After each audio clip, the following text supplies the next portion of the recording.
It was late Sunday evening, and the house felt strangely still. The kind of quiet where you can hear the fridge humming and the clock ticking in the hall. Then I heard the front door click open, and there was Mark, suitcase trailing behind him, flashing that tired but charming smile he always wore after a long business trip. He looked rumpled, worn out, like a man who'd been trapped in endless meetings. He kissed my cheek and started telling me how exhausting it all had been, how he could barely keep his eyes open. I laughed softly, relieved to have him back, ready for his usual little stories from the road. We headed to the bedroom together, chatting as I unzipped his suitcase. Out came neatly folded shirts. Mark had never been this tidy before I met him. Then his toiletries, a paperback with the corner turned down, a crumpled city map. My hand reached in again and brushed against something silky. I pulled it out slowly, and my heart stopped. A lacy bra.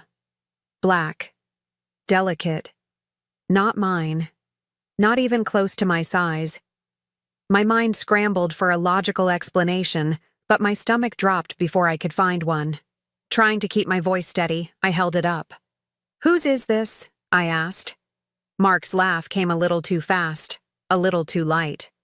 "Oh, must have been a laundry mix-up at the hotel," he said, like it was nothing.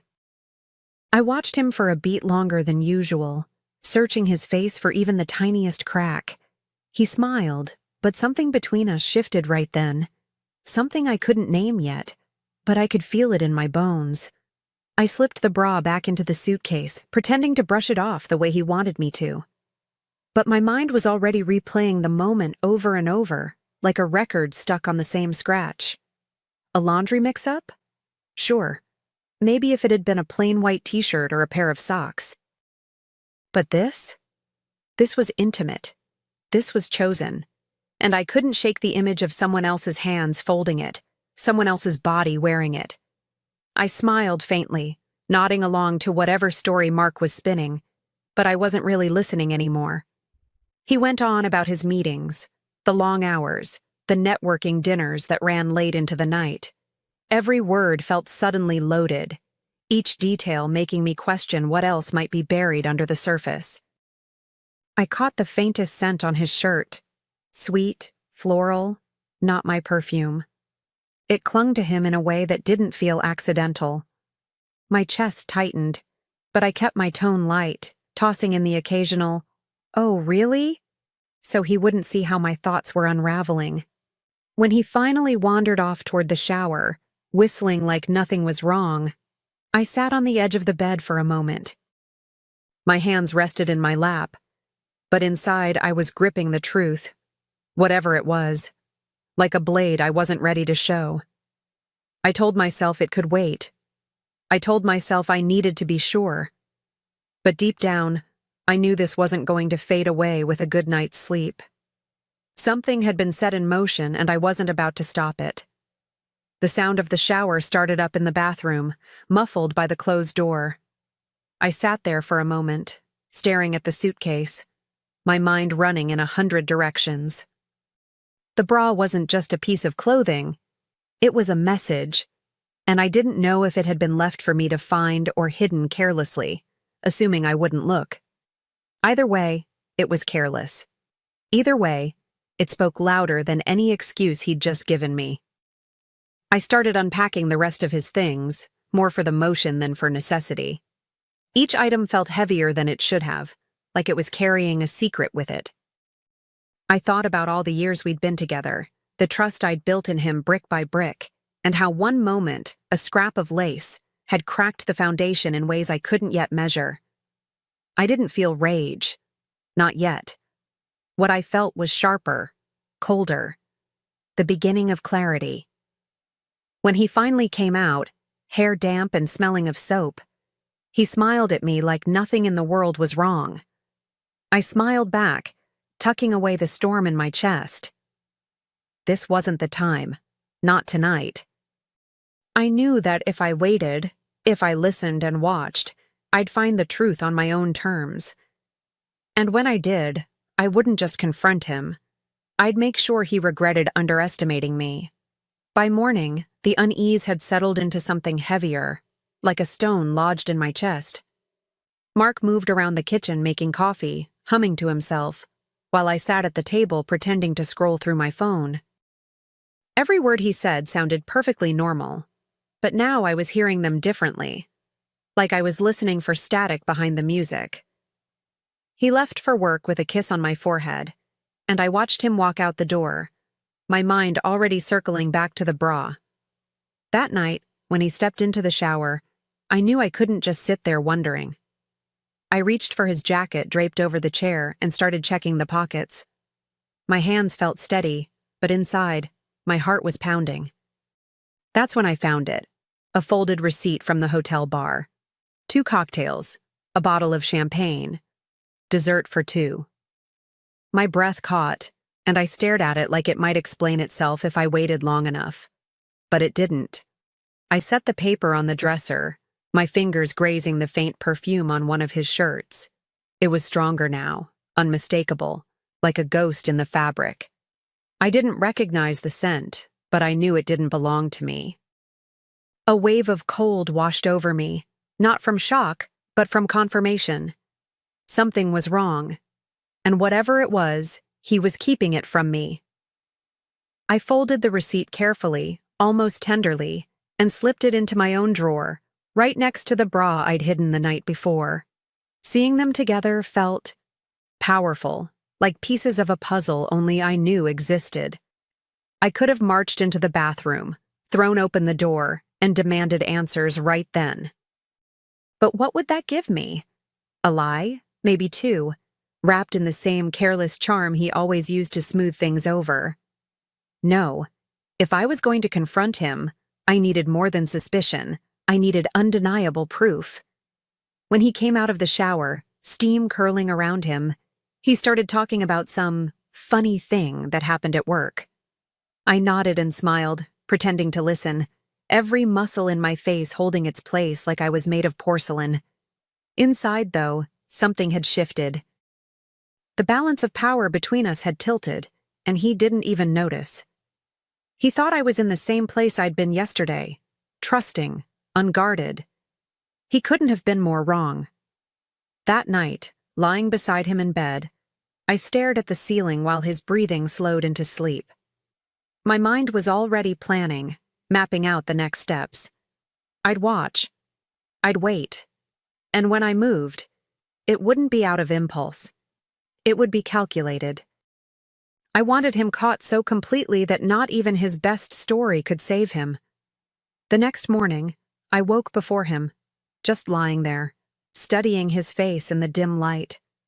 He looked peaceful, almost boyish, like someone who didn't have a care in the world. It was strange, seeing him like that while knowing what I knew. I wondered if he felt any flicker of guilt at all, or if the lies came so naturally now that they didn't even register. He stirred, smiled, and kissed my cheek before heading for the shower, and I realized he had no idea the ground beneath him was shifting. As soon as the water started running, I got up and opened my drawer again. The bra. The receipt. I ran my fingers over them, memorizing their presence like a secret I could feel under my skin.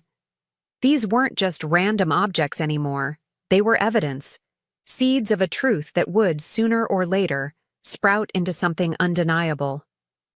I wasn't afraid of what I'd find next. I was ready for it.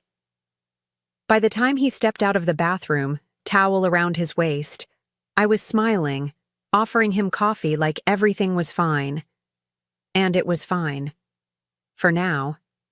Because the longer I stayed quiet, the more space I had to listen, to observe, to catch the little cracks in his stories. Something told me the next slip-up was coming. And when it did, I'd be ready to catch it before it hit the floor.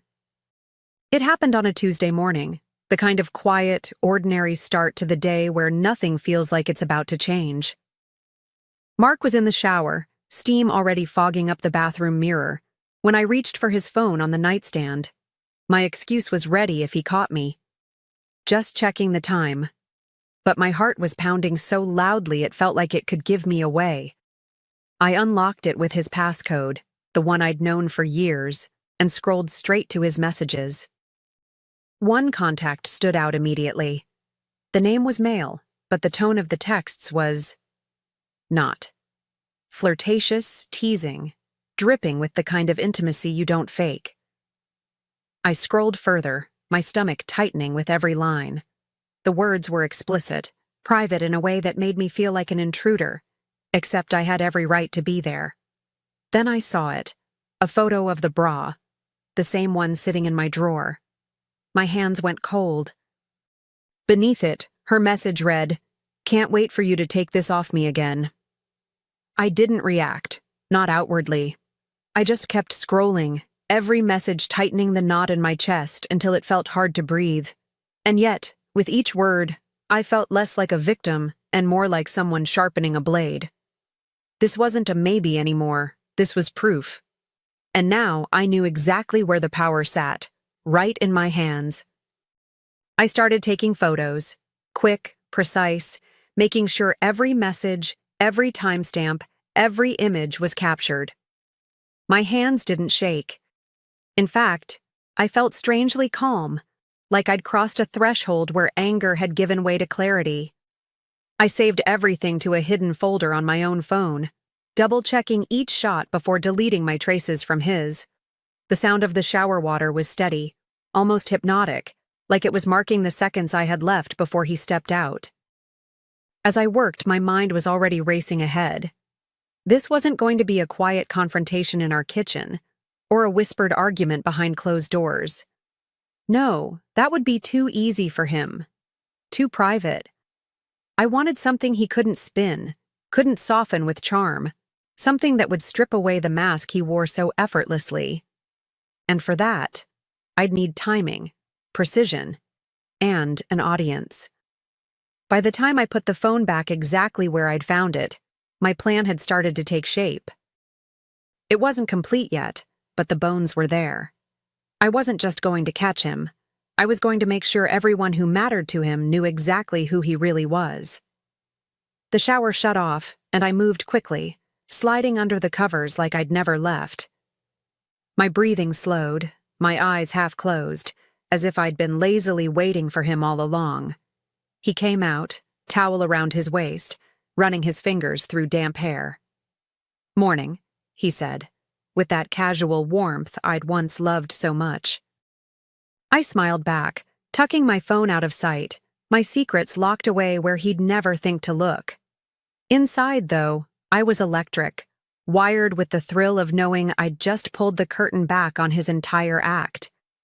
Every word he'd said to me since coming home now had a double meaning. Every touch felt like it belonged to a stranger. And yet, I played along, my laughter easy, my tone soft. Let him think I was still in the dark. That was the beauty of it. He'd never see me coming. As I handed him his coffee, I was already picturing the moment it would all fall apart for him. The stunned look, the silence in the room, the way the truth would land like a stone dropped into still water, sending ripples everywhere. It wouldn't just be my satisfaction, it would be my justice. And now, the countdown had begun. A week later, the stage was set. Literally. I'd planned it down to the smallest detail, right down to the flowers on the table and the perfect wine to serve. I called it a welcome back dinner for Mark, a sweet little gathering so friends and family could hear about his trip. He thought it was my way of celebrating him, of making up for the time apart. And that was exactly what I wanted him to believe. That evening, the living room buzzed with voices and clinking glasses. His mother was there, his sister, two of his closest friends, and a few of mine. Mark was in his element, laughing, telling stories about late-night meetings and city views, looking every bit the devoted husband and hardworking man. I watched him, my smile fixed in place, my heart steady. I'd learned something over the past week. Power feels a lot like patience. Dinner moved along easily, conversation flowing, plates being passed, and then, right on cue, I stood up. "Before dessert," I said, my voice warm and casual, I have a little something for you, honey. Something you left in your luggage. His eyes flickered with confusion, just for a second, before settling back into that easy grin. That single flicker told me everything. He knew. I walked to the sideboard and picked up a beautifully wrapped gift box. Gold paper, silk ribbon, the kind of presentation that promised something sentimental inside. The room quieted, all eyes on me. I placed it in front of him, my fingers brushing the lid. "Go ahead," I said, keeping my voice light, almost teasing. "Open it." He hesitated for just a fraction too long before untying the ribbon. The paper fell away, and when he lifted the lid, his smile froze. Inside, resting neatly on tissue paper, was the black lacy bra. Next to it, the hotel bar receipt, and on top, the printed screenshots of those texts. Every word, every timestamp, every photo. The silence in the room was deafening. You could hear the weight of the air shift. Mark's eyes darted from the box to me, then to the guests, his mouth opening and closing like he was searching for the right script. This isn't, he stammered, but his voice faltered.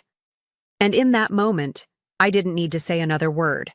His performance had ended, and everyone had just watched the curtain drop. Before he could recover, his mother's chair scraped against the floor.